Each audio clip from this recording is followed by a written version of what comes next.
Assalamualaikum warahmatullahi wabarakatuh. Selamat datang di video ini. Perkenalkan, nama saya Muhammad Abi Akbar Kusoro, di absen 22 kelas 12 MIPA 7. Dalam video ini kita akan membahas asal-usul tempat tinggal.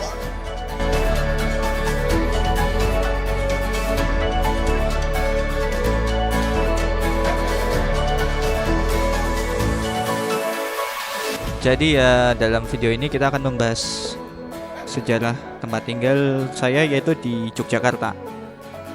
Mungkin ada yang bertanya, loh kamu kan di Semarang, kenapa nggak di Semarang aja? Ya saya tidak bisa menemukan sejarah wilayah Anjasmoro ya teman-teman. Jadi kita di sejarah tempat tinggal saya itu saja di Jogja. Jadi tempat tinggal saya berada di wilayah Dongkelan Kauman, Kelurahan Tirtoning Moro, Kecamatan Kasihan, Kabupaten Bantul, Daerah Istimewa Yogyakarta. Jadi sejarah dari Dongkelan Kauman ini sendiri bisa dibilang merupakan sejarah yang unik, dikarenakan terciptanya daerah Dongkelan Kauman ini sejalan dengan sejarah sebuah bangunan di daerah saya, yaitu Masjid Patok Negoro Dongkelan. Jadi Masjid Dongkelan Kauman merupakan salah satu dari 5 masjid yang memiliki status Patok Negoro, yaitu masjid yang dikelola dan dibina langsung oleh pihak Keraton Yogyakarta Hadiningrat sebagai pembina keimanan warga Yogyakarta, sekaligus membantu pelaksanaan upacara-upacara keagamaan keraton. 4 Masjid Patok Negoro bertempat di 4 penjuru mata angin, sekaligus menjadi penanda batas wilayah kota negara, dibangun pada masa pemerintahan Sultan Hamengkubuwono I. Konsep 4+1 ini menjadi pelambang konsep sedulur papat limo pancer, yang merupakan simbol pelindung bagi eksistensi keraton. Secara harfiah kata, patok berarti suatu yang ditancapkan sebagai batas atau penanda. Dapat juga berarti aturan, pedoman, atau dasar hukum. Sementara negara berarti kerajaan, negara, atau pemerintahan. Sehingga Masjid Patok Negoro bisa diartikan masjid sebagai batas wilayah negara atau pedoman bagi pemerintah negara.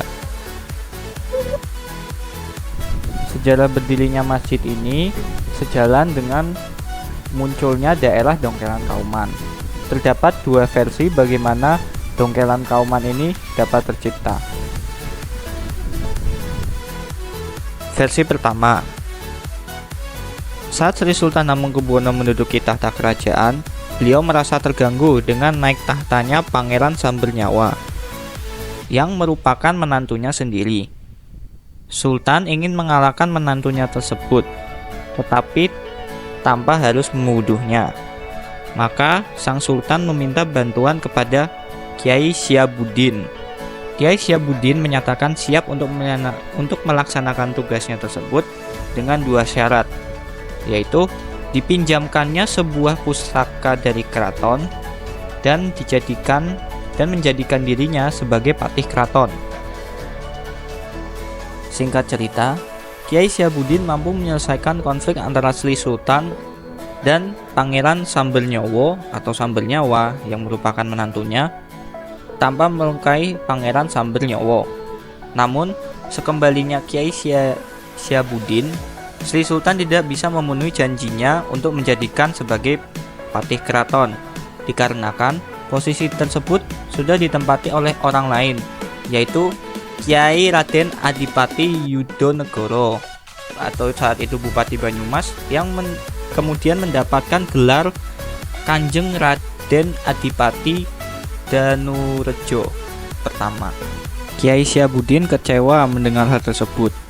Guna mengobati kekecewaannya, Sri Sultan kemudian mengangkat Kiai Syiabuddin sebagai penghulu keraton yang pertama. Tetapi Kiai Syiabuddin memegang jabatan tersebut tidak lama karena kecewa terhadap Sri Sultan.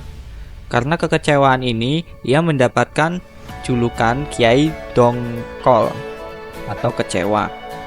Karena perubahan ucapan, nama Kiai Dongkol berubah menjadi Kiai Dongkel. Kemudian tempat tinggal beliau disebut Dongkelan. Sri Sultan kemudian memberikan jabatan kepada Kiai Syiabuddin sebagai pejabat Patok Negoro dan diperintahkan untuk mendirikan Masjid Patok Negoro.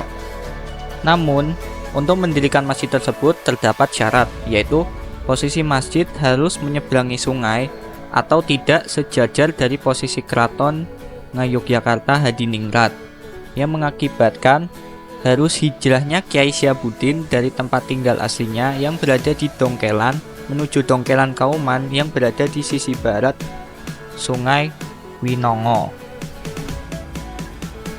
Versi kedua, sumbernya berasal dari cerita masyarakat Dongkelan.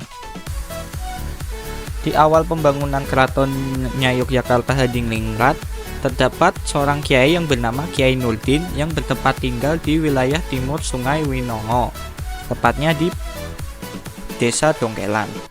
Kiai yang gemar berdakwah menyebarkan agama Islam ini mempunyai pengikut yang banyak dari berbagai daerah yang lain. Suatu ketika Kiai Nurdin ini berpindah tempat tinggal menuju sisi barat Sungai Winongo. Setelah kepindahannya, selang beberapa saat, Kiai Nurdin wafat. Terjadilah perebutan pemikiran untuk mengebumikan Kiai Nurdin oleh para pengikutnya. Masyarakat yang berada di timur Sungai Winongo kemudian memutuskan untuk memakamkan jenazah Kiai Nurdin di tempat tinggal asalnya.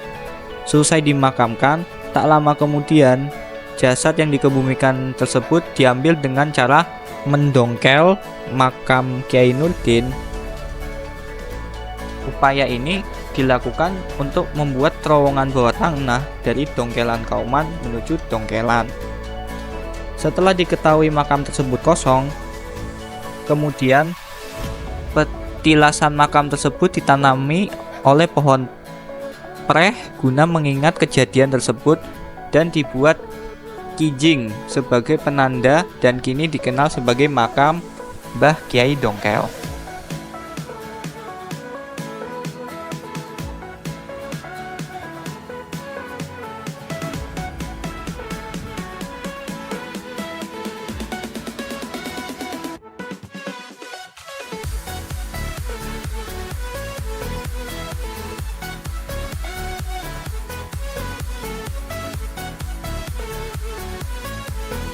Sekian video dari saya. Saya mohon maaf apabila terdapat kesalahan dan kekurangan dari video ini karena sesungguhnya kesempurnaan hanya milik Tuhan saja. Sekian, wassalamualaikum warahmatullahi wabarakatuh.